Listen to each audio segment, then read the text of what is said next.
ফুটপাত দখল করে যে দোকান দিয়েছেন নিজ দায়িত্বে সরিয়ে নিন, পরবর্তীতে কিন্তু আমরা আইনানুগ ব্যবস্থা নিতে বাধ্য হব।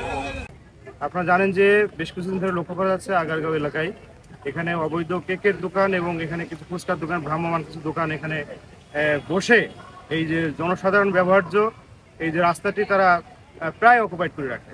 তো সেটি অবশ্যই এটা সরানো উচিত। এর আগেও আমরা ড্রাইভ দিয়েছি, আমরা চেষ্টা করেছি এখান থেকে সরানোর, কিন্তু তারপরেও দেখা যাচ্ছে যে এটা মানুষের মধ্যে একটা উৎসাহ, একটা উদ্দীপনার মতো কাজ করছে, যেটা এখানে সাধারণ মানুষের চলাচলে অসুবিধা হচ্ছে।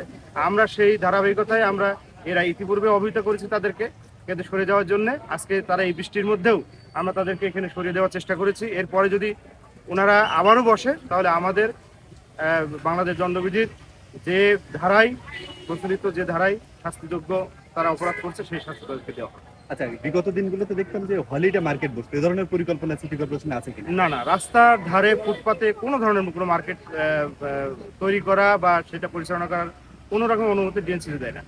এখানে আমি সিটি কর্পোরেশন আঞ্চলিক নির্বাহী অফিসার এবং সরকারের উপসচিব এবং একই সাথে নির্বাহী ম্যাজিস্ট্রেট